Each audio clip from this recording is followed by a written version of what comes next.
शैतान के पास तुम्हें मारने की ताकत नहीं है, बात खत्म। ये केवल तब होता है जब आप शैतान से सहमत होते हैं। बाइबल बताती है कि यह तस्वीर मुझे देखनी चाहिए। बाइबल मुझे बताती है कि जीवन और मृत्यु की शक्ति डॉक्टर के मुंह में नहीं बल्कि मेरे मुंह में है। मैं नहीं जाऊंगा इस ग्रह को तब तक जब तक मैं अपना काम पूरा नहीं कर लेता। मुझे परवाह नहीं है कि शैतान कैसे हमला करने की कोशिश करेगा, तुम हार नहीं सकते।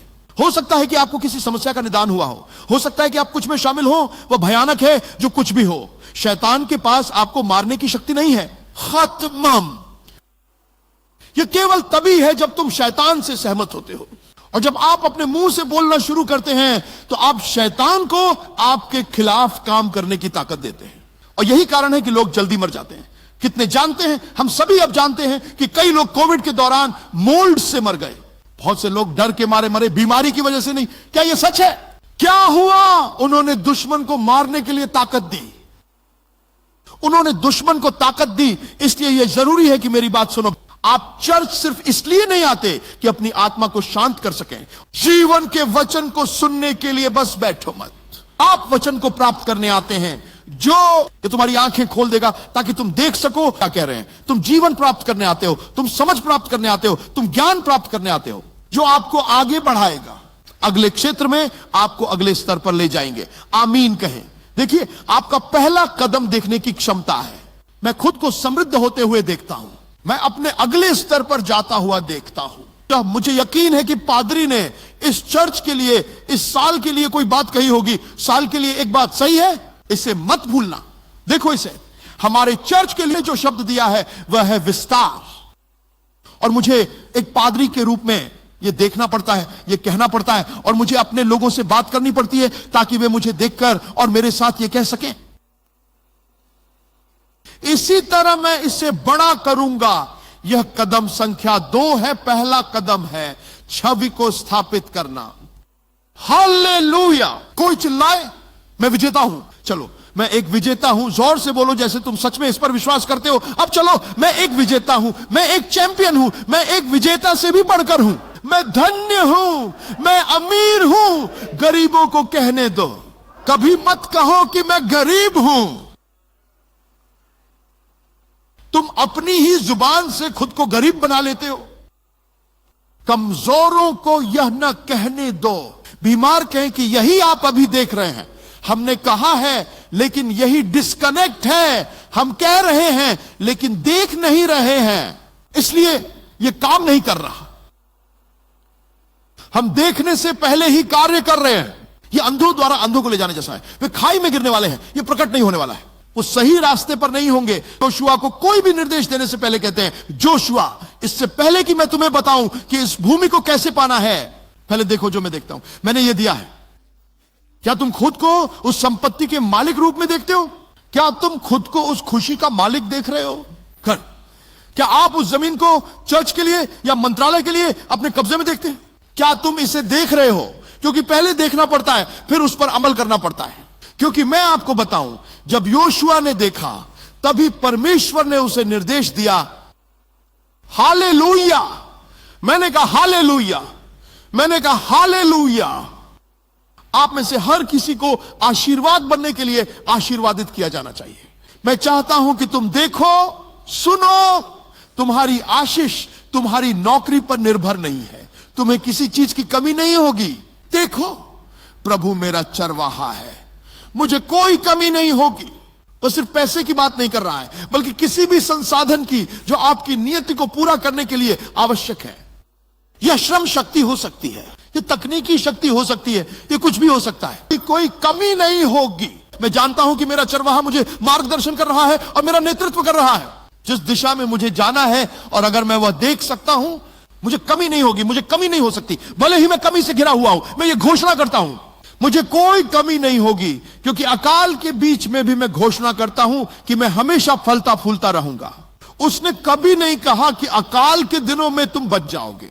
उसने कहा कि अकाल के दिनों में तुम फलोगे। इसका मतलब है कि तुम्हारे पास प्रचुर मात्रा में होगा।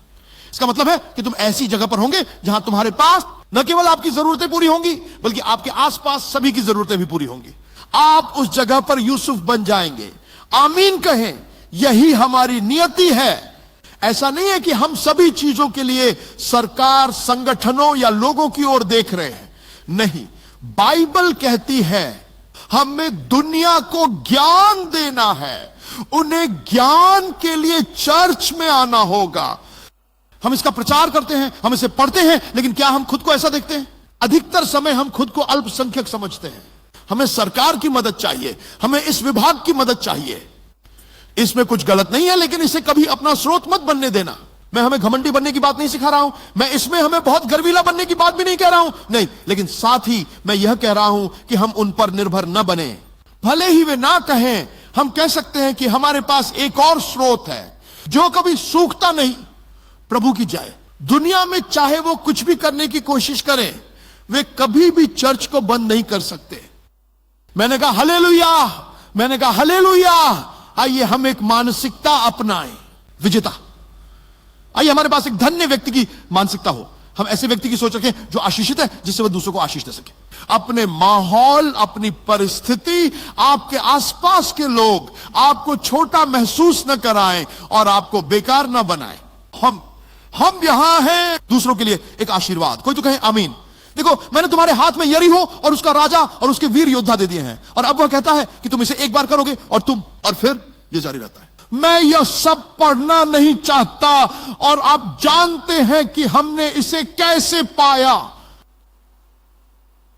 जब हम शब्द पढ़ रहे हैं, इसलिए प्रार्थना बहुत महत्वपूर्ण है, क्योंकि अगर मेरी आत्मा सक्रिय नहीं है, सुनो, हमारे पास आध्यात्मिक क्षमता है। प्रार्थना से हमारी आत्मिक क्षमताओं को सक्रिय होकर परमेश्वर की बातों को सुनने के लिए ट्यून किया जा सकता है। तो विश्वास सुनने से आता है, वचन को सुनने से। जब मैं यह उपदेश दे रहा हूं, सिर्फ मेरे शब्दों को मत सुनो, बल्कि मेरे बोले गए शब्दों के पीछे की आवाज सुनने की कोशिश करो। क्योंकि मैं वहां जो कुछ भी कह सकता हूं, उसमें से सिर्फ एक शब्द हो सकता है जो आपका दिल छू जाएगा। वहां एक शब्द है जिसे आप समझना चाहिए, जो आपका शब्द बन जाता है, जिसे जारी किया जाना है। ठीक है, ऐसा था। आप जानते हैं, आप में से बहुतों को भाई जेरी स्वेल के बारे में पता है, शायद आपके पास नहीं है। यरूशलेम ब्रदर कॉपलैंड और जेसी डुप्लांटिस और दूसरे भगवान के लोगों के साथ यात्रा करता है, और अचानक उसे कोई समस्या हो गई, जहां उसने अपनी याददाश्त खो दी।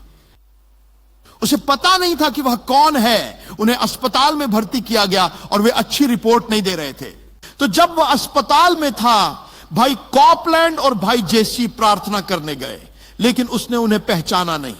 लेकिन एक चीज जो उसने कही, वह धीरे धीरे वापस आ रही थी। उसने संदेश लिए, एक टेप भर आस्था के संदेश उन्हें उसके कानों में डाल दो, और घंटों घंटों सुनता रहा। बस वचन सुन रहे हैं, डॉक्टर क्या कह रहे हैं, लोग क्या बात कर रहे हैं, ये नहीं सुन रहे। उसे जो अनुभव हुआ था, या जिसे वह बीमारी हुई थी, वैसा अनुभव औरों को कैसा हुआ नहीं। उसने बस अपने मन और कानों को भरा परमेश्वर के वचन के साथ, बस सुनते रहे। क्यों? विश्वास आ रहा है। तो हम इसका मतलब क्या है? एक विश्वास पैदा होना चाहिए। मुझे उन्हें कितनी बार सुनना चाहिए?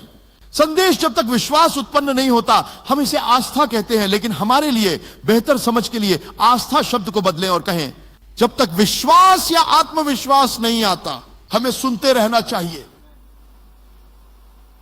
कुछ ही दिनों में वह पूरी तरह से सामान्य स्वास्थ्य में लौट आया।